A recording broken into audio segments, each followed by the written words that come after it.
आदेश तुम्हारे लिए सर्वोपरि है ऐरावत, उसे शीघ्र पूर्ण करो।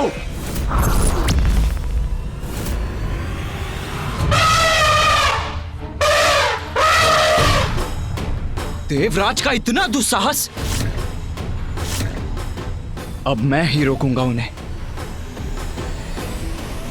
रुको पुत्र कार्तिकेय। कैसे रुक जाऊं मां? देवराज सभी सीमाएं लांघ रहे हैं, तो उन्हें रोकने के लिए मुझे कुछ नहीं करना चाहिए क्या? पुत्र, ये इंद्रदेव की परीक्षा है, इसमें तुम्हारा हस्तक्षेप करना उचित नहीं।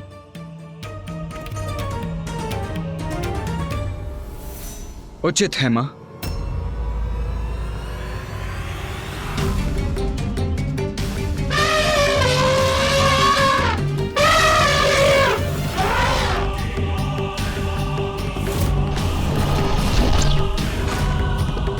अब इंद्रदेव की दृष्टता अपराध में परिवर्तित होने वाली है। अब बात बहुत आगे बढ़ रही है। ऐरावत का पांव आगे बढ़ा तो घोर अनिष्ट होगा। इतने क्रूर कैसे बन सकते हैं देवराज? अब या तो तुम हटोगे या फिर मिटोगे मूर्ख घोरी। ये उचित नहीं कर रहे आप इंद्रदेव, ये उचित नहीं कर रहे आप।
जिसके हृदय में प्रभु प्रेम है वो अहंकार से परे है, क्रूरता से परे है। ऐरावत ऐसे ही भक्त हैं। धन्य है ऐरावत। प्रभु भक्ति से ही ऐरावत ने इतना बड़ा अनर्थ होने से रोक दिया। सेवक होते हुए भी ऐरावत जी ने इंद्रदेव को बहुत बड़े दोष से बचा लिया। सब कुशल है, यथावत है। धन्यवाद प्रभु का, जो उन्होंने इस घोर अनिष्ट को रोक दिया। किंतु इंद्रदेव को भी शांत होना चाहिए।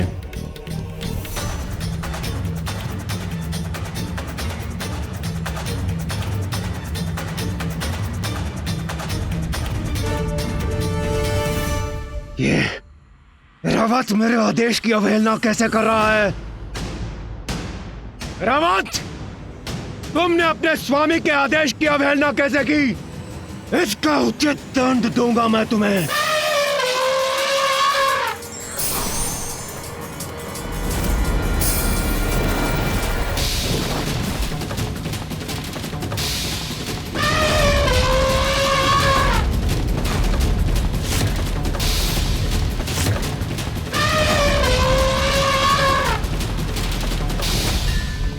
निर्बल और निर्दोष जीव जंतुओं पर आघात अत्याचार होता है, और अत्याचार शक्ति का नहीं, दुर्बलता और व्यक्ति के अंतर की रिक्तता का परिचय देता है।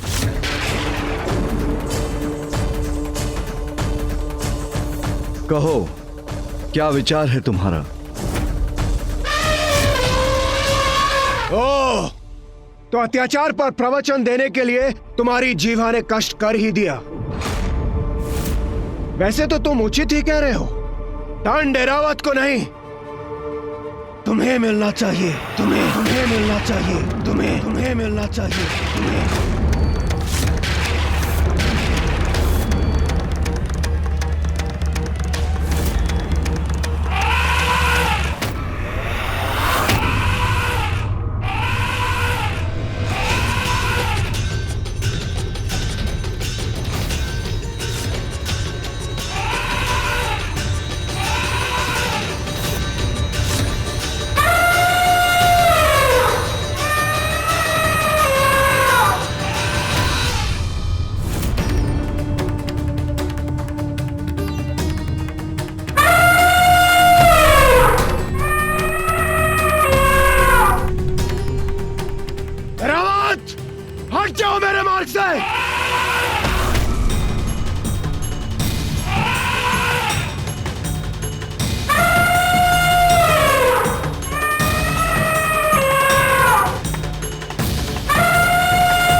मुझे रोकने की शक्ति कहां से आ गई इस अघोरी में?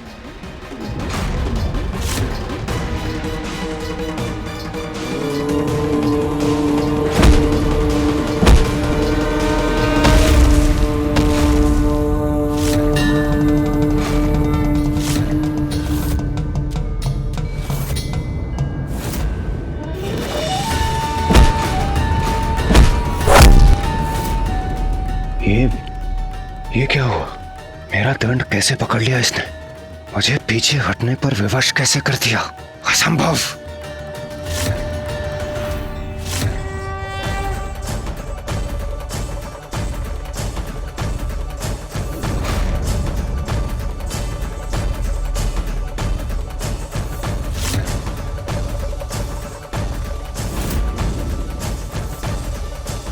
तुम अभी भी नहीं समझ पाए देवराज, जो सच्चे मन से प्रभु भक्ति करते हैं उनका कभी कोई अनिष्ट नहीं हो सकता। ऐसा प्रचंड और भव्य व्यक्तित्व कौन है ये अघोरी? अहंकार वो विकार है जिसके वश में आने पर व्यक्ति जो भी करता है अनुचित ही करता है और अकारण अन्य सभी जीवों को कष्ट पहुंचाता है।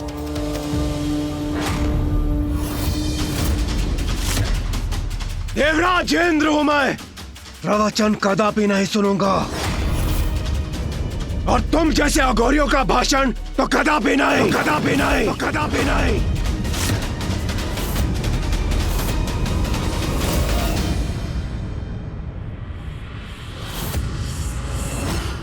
अब तो ये अपने आसन से उठ गए हैं। आइए हम भी जरा हटकर आगे चलते हैं। ए अघोरी, हटो एक और। कैसा हट है इंद्रदेव? हम उनसे हटकर जा सकते हैं। आइए आइए चलिए। नहीं देवगुरु, एक अघोरी के लिए देवराज अपना मार्ग परिवर्तन कर ले, ये उचित नहीं है। देवराज जब अपने मार्ग पर अग्रसर होता है तो अन्य को अपने मार्ग से हटना पड़ता है। देवराज इंद्र को नहीं। सेवा के लिए होता है देवराज का पद। तुम्हारे मार्ग से सभी का हटना तुम्हारा सम्मान नहीं, अपितु अहंकार मात्र भय है। और अहंकार से भला कोई किसी का सम्मान कहां पा सका? बस, बहुत हुआ तुम्हारा प्रवचन। अब हट जाओ मेरे मार्ग से।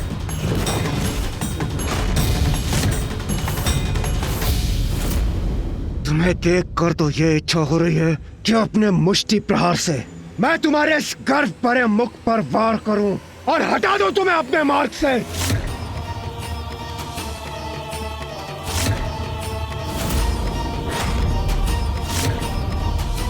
किंतु तुम्हें स्पर्श कर मैं स्वयं को मैला नहीं करना चाहता। तुम्हारे स्वामी महादेव से मिलने जा रहा हूं मैं।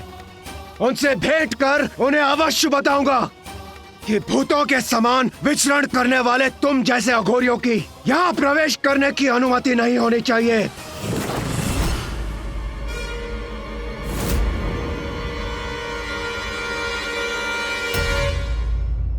तुम्हें तो धक्के मार मार कर वही भेज देना चाहिए जो तुम्हारा स्थान है। शमशान, शमशान, शमशान।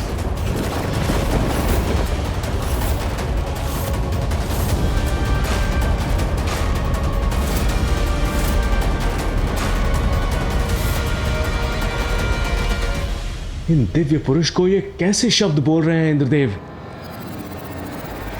कदाचित महादेव को तुम्हें ही कुछ समय के लिए शमशान भेज देना चाहिए। वहीं तुम्हारे अहंकार की चिता जलेगी।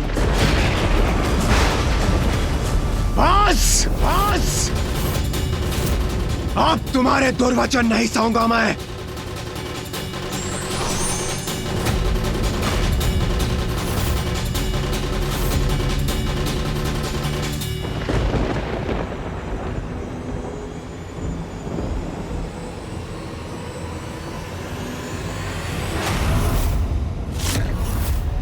रुक जाइए इंद्रदेव, रुक जाइए। अब मुझे कोई नहीं रोक सकता। नहीं रोक सकता कोई। दुष्ट अघोरी, तुम्हें अपने मार्ग से हटने के पर्याप्त अवसर दिए मैंने, किंतु अब और नहीं। यह वृष्टि का देवता देवराज इंद्र तुम्हें अतिवृष्टि का बवंडर दिखाएगा।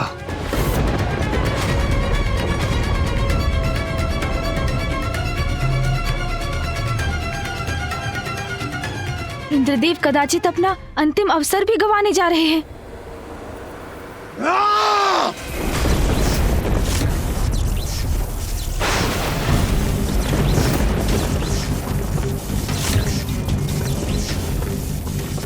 अब इंद्रदेव को अपना वास्तविक परिचय देना ही होगा मुझे।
ये तो देवराज होकर इतना अहंकार कि जो आपके मार्ग में आए वो स्वयं शीश झुकाकर हट जाए।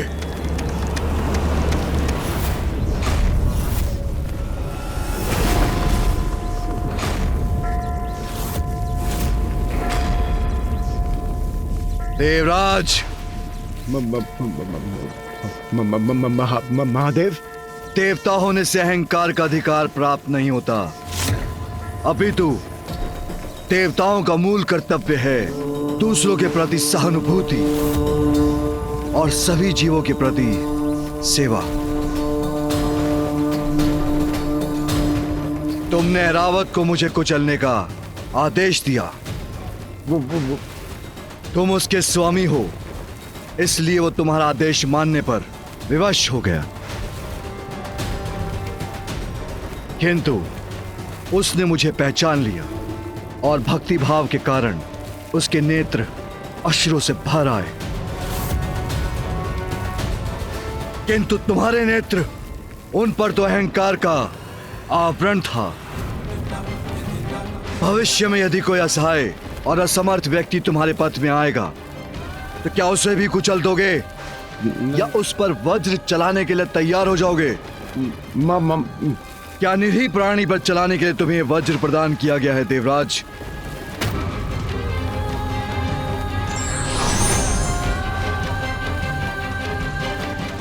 नहीं, तुम्हारे जैसे अहंकारी का देवराज के पद पर स्थापित होना उचित नहीं।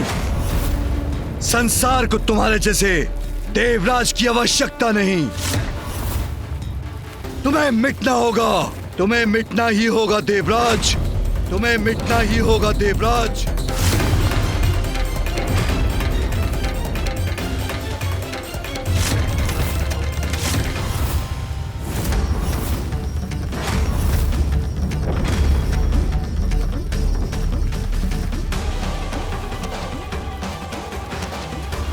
ये कैसा अनर्थ होने जा रहा है? महादेव, क्षमा महादेव, क्षमा।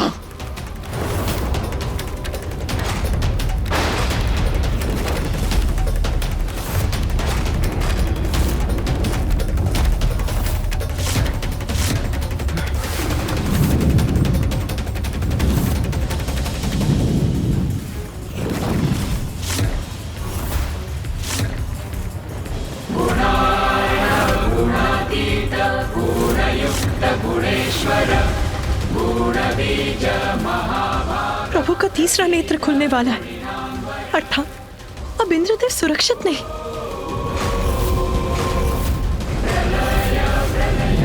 इंद्रदेव ने कैसे संकट को निमंत्रण दे डाला?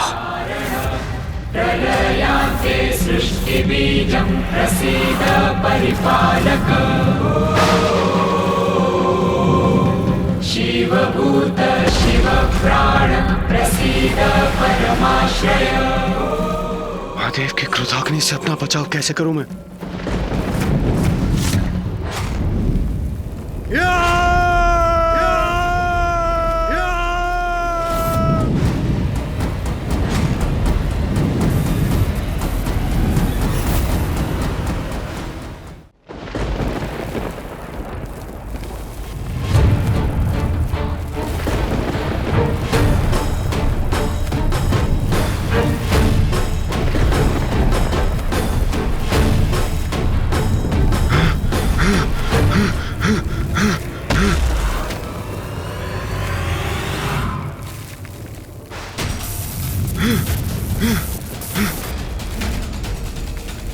कदाचित इसी बात का भय था।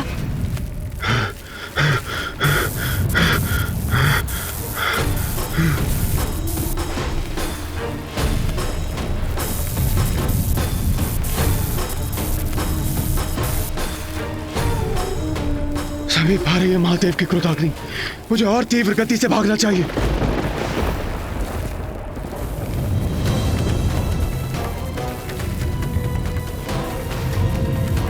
अपने अहंकार में मैं ये क्या कर बैठा? अब तो प्रथम पूज्य विघ्नहर्ता गणेश जी मेरी रक्षा कर सकते हैं। प्रथम पूज्य गणेश जी मेरी रक्षा कीजिए, मुझे महादेव के क्रोध से बचा लीजिए।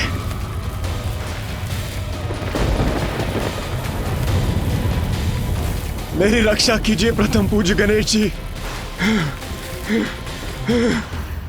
पिताश्री को शांत कराइए माँ। अहंकार के लिए क्या इंद्रदेव को इतना बड़ा दंड देना उचित है? हाँ माता।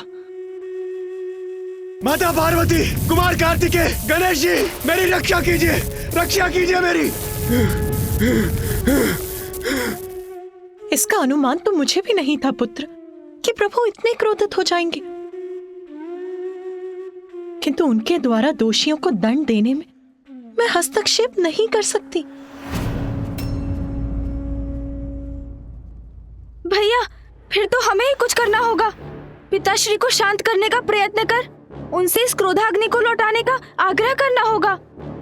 उचित कह रहे हो तुम।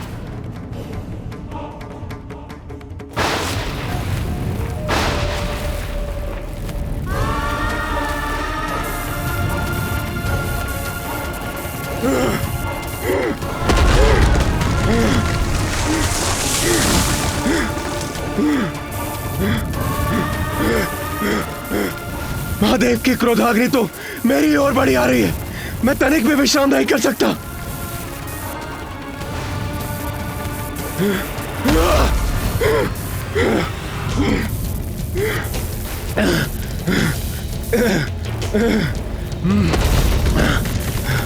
अब कदाचित मेरी रक्षा संभव नहीं।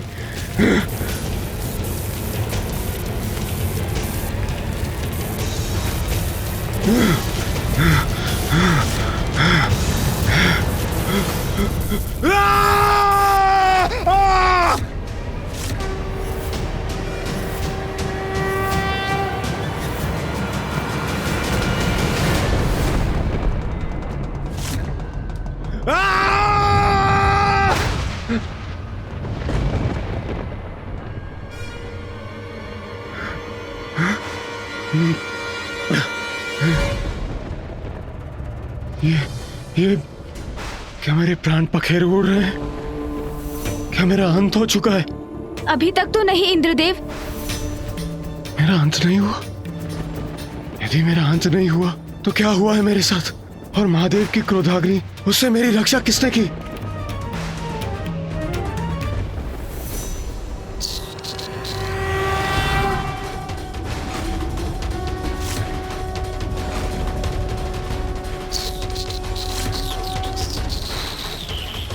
तो गणेश जी ने मेरी गुहार सुन मेरी रक्षा की है। अब ज्ञात नहीं क्या होने वाला है।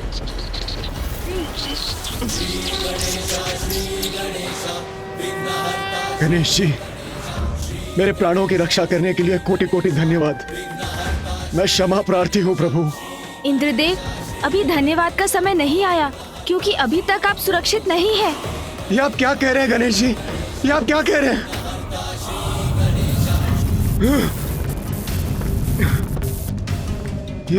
ये क्रोधाग्नि तो अभी भी मेरा पीछा कर रही है। गणेश जी, वो देखिए, महादेव की क्रोधाग्नि। कृपया कुछ कीजिए गणेश जी, मेरी रक्षा कीजिए, कृपया कुछ कीजिए। अब ज्ञात नहीं क्या होने वाला है।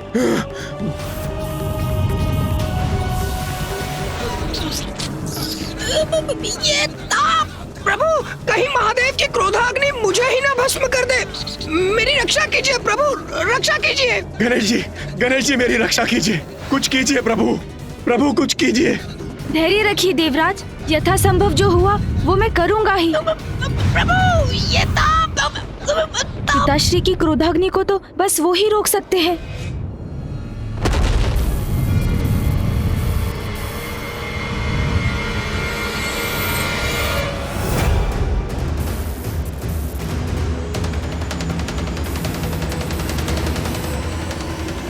आज तो अंत निश्चित है।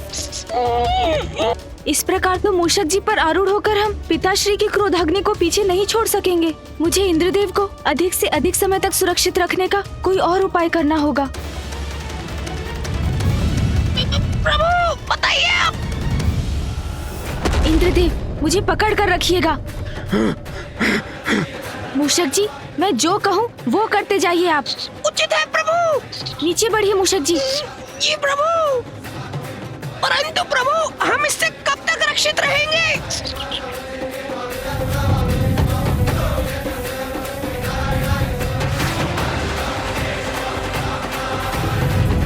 अब ऊपर चलिए मूषक जी।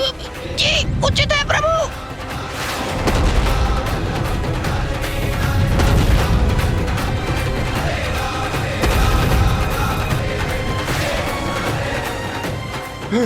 गणेश जी, महादेव की क्रोधाग्नि तो अभी भी मेरा पीछा कर रही है।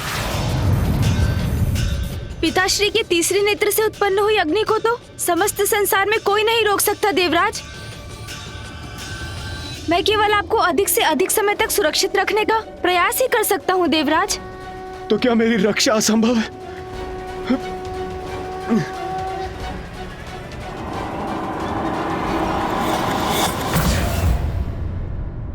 महादेव, देवराज का आचरण उचित नहीं था, किंतु उनकी ओर से मैं क्षमा याचना करता हूँ। कृपा कीजिए प्रभु, शांत हो जाइए। पिताश्री, यदि आप शांत नहीं हुए तो घोर अनिष्ट हो जाएगा।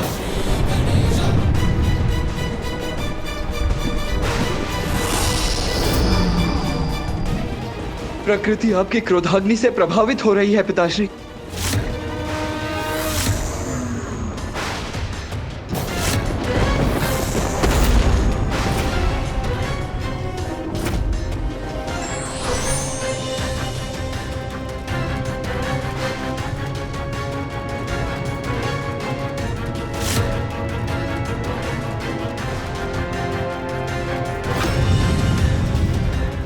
महादेव, मैं विश्वास दिलाता हूं, देवराज इंद्र उचित पाठ सीख चुके हैं। कृपा कीजिए, आप भी शांत हो जाइए। महादेव, देवराज इंद्र को भस्म करने से कुछ प्राप्त नहीं होगा, अपितु यदि वर्षा के देवता को नष्ट किया गया तो प्रकृति पर और बुरा प्रभाव पड़ेगा।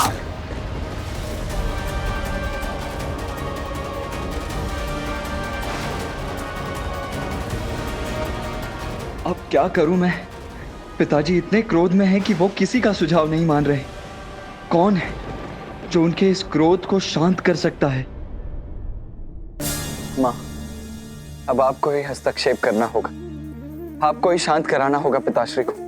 पुत्र, मैं कदाचित तुम्हारे पिताश्री के कार्य में हस्तक्षेप करने में असमर्थ हूँ। इसमें केवल देवराज की सुरक्षा निहित नहीं है माँ, गणेश और मूषक जी भी इंद्रदेव को सुरक्षित रखने का प्रयास कर रहे हैं, अर्थात वो भी संकट में है माँ।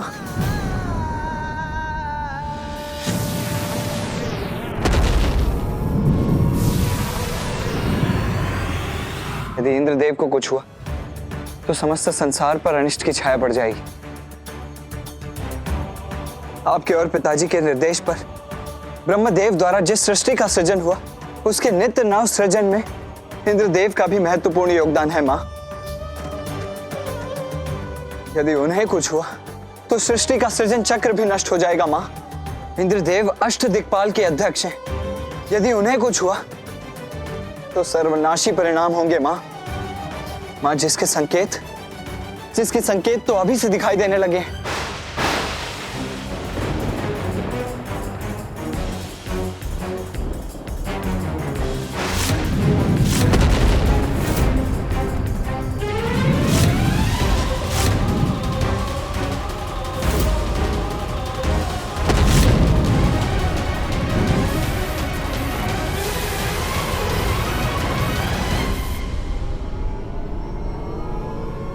मैं विनती करता हूं मां, पिताजी को मना लीजिए।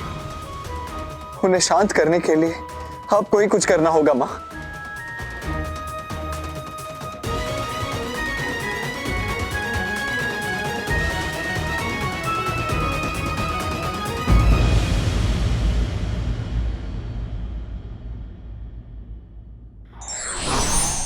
अभिमान में आकर अपने समक्ष सभी को तुच्छ समझने वाले ही सत्य में तुच्छ होते हैं।